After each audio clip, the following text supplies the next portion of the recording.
guys, hello, this is for Scorpio. Scorpio, welcome dito sa aking channel, Kapalaran 888. Welcome guys. Alamin nyo kung ano yung message na gustong ipahiwatig sa inyo, Scorpio. Okay, disclaimer lang to guys kasi sa may last video ako na yung mga Scorpio na inaaway ako dahil sa sa mga sinasabi nila, ay hindi yan resonated sa akin, may asawa ako, yung asawa ko ay mahirap lang.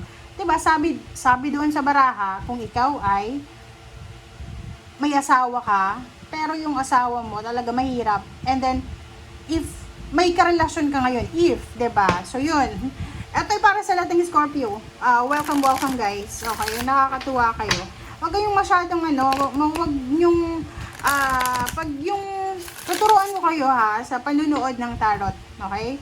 Tingnan nyo yung tarot, and like for example, bago kayo magbukas ng video, kailangan nyo munang mag-meditate, okay? Meditate lang, reflect, pumikit ka lang, and then if you are kalmado, yun, manood ka na. And pag sinabi ng baraha, ito ay para sa mga single.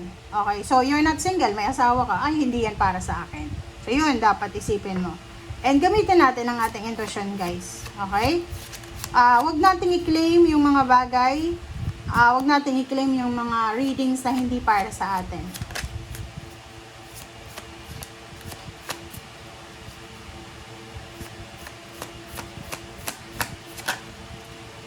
Okay, monkey, inner child. Don't take life too seriously. O, diba? This is for you. Okay, doon sa mga Scorpio na masyado kayong aggressive kahit sa comment section. Mag-iingat kayo sa emotion nyo. Okay? Kasi, reading lang to, tas masyado ka ng aggressive. Hindi yan maganda para sa puso mo, sa health mo. Alright, simula tayo dito sa monkey. Sino yung mga Scorpio na nasa Year of the Monkey? Pinanganak sa Year of the Monkey, Year of the Rabbit. Okay? So, ito ay para sa inyo. Sabi ng baraha sa'yo, let loose. Mag-relax. Okay? Relax. Don't take life too seriously. Masyado kang seryoso sa buhay. Masyado kang aggressive. Okay? Yun yung first message sa'yo ng monkey. Diba? Pag monkey, diba, yung mga monkey kasi, happy sila palagi, diba, patalon-talon lang. So, eto siya, sabi ng baraha, relax, be happy, enjoy life. Life is short, guys, okay? Huwag tayong masyadong, hard sa sarili natin. Next is yung ant, army of life. Kung ikaw ay isang Scorpio, na kailangan mo ng suporta, kailangan mo ng tulong, humingi ka ng tulong para maramdaman mo na hindi ka nag-iisa. Pero kung hindi ka naman humihingi ng tulong, malamang walang tutulong sa'yo. Kasi sa panahon ngayon guys, hindi huwag kang masyadong mag-overthink na baka isipin mo, ay naku, anong kaibigan ko, hindi ako tinutulungan sa panahon nang wala ako. Alam niyo sa panahon ngayon, lahat ng tao talaga may problema. Okay? Kung wala kang problema sa pera, posibleng sa health, may problema ka or sa love life. Kung may problema ka naman sa love life, sigurado wala kang pera or kung ano man yan. So kailangan natin maging, kumbaga, kind sa bawat isa. Okay?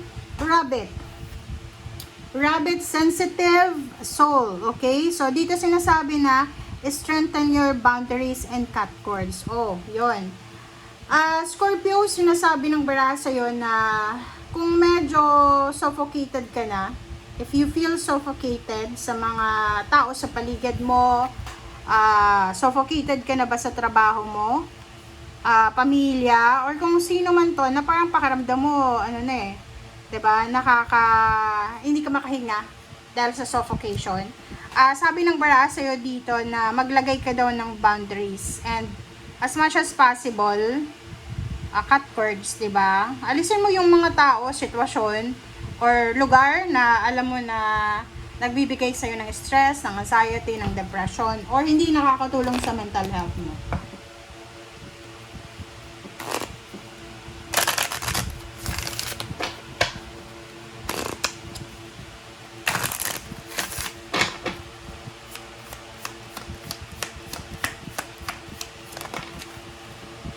protection.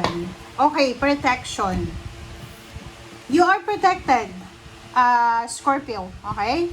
Huwag kang matakot, huwag kang mag-alala. You are protected, you are guided. You and your loved ones, your money, your job, are safe and protected by heaven. So, hindi ka dapat nag-aalala. Comment down below doon sa mga Scorpio na hindi makatulog sa gabi, isip ng isip, or kung ano pa man. Huwag kang mag-alala. You are protected.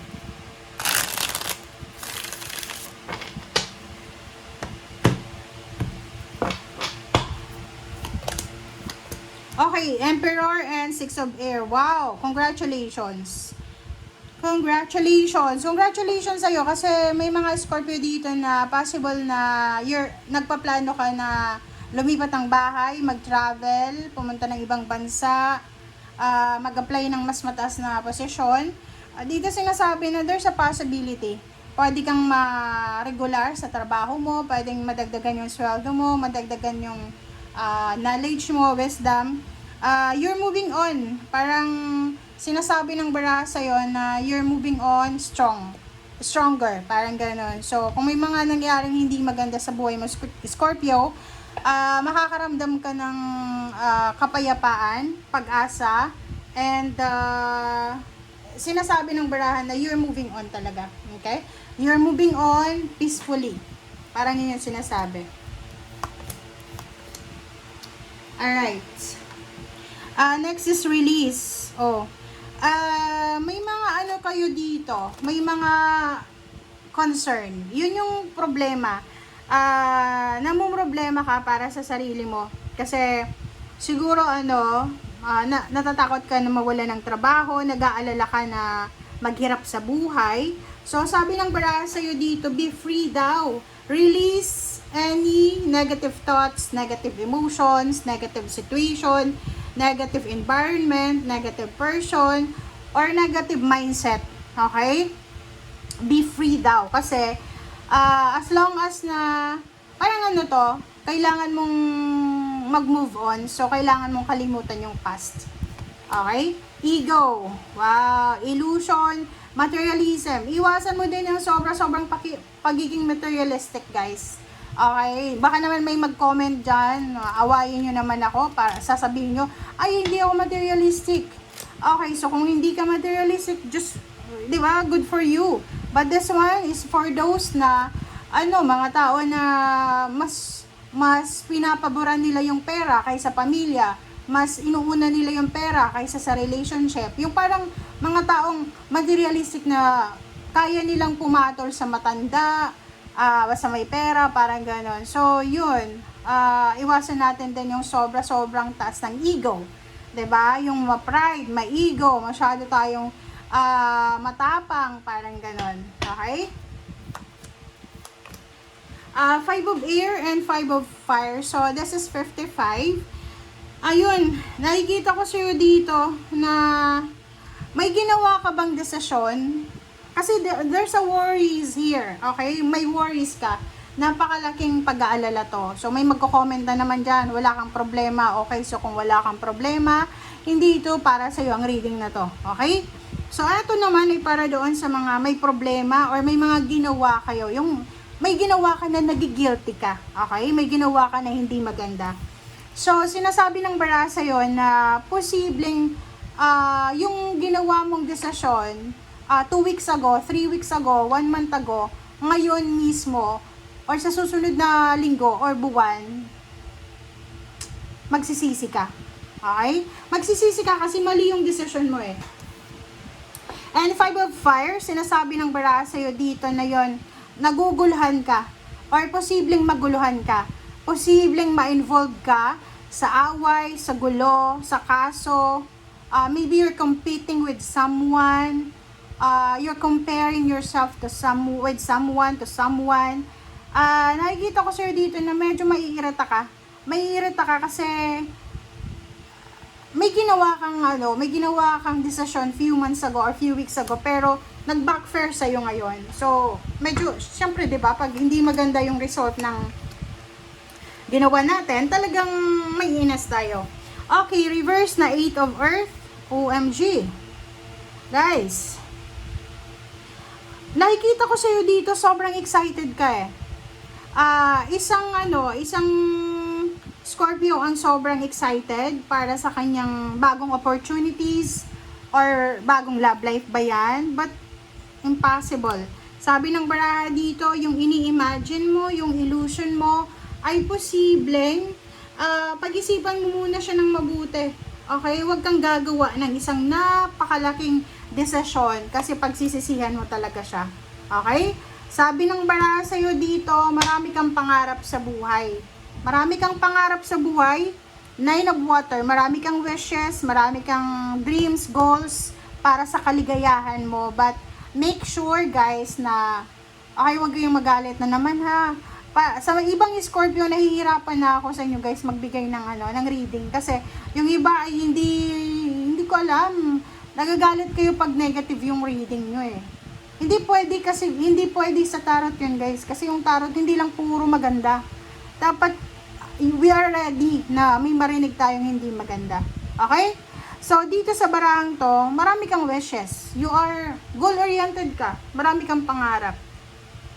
Marami kang pangarap para sa kaligayahan mo. But, walang problema dyan. Walang problema.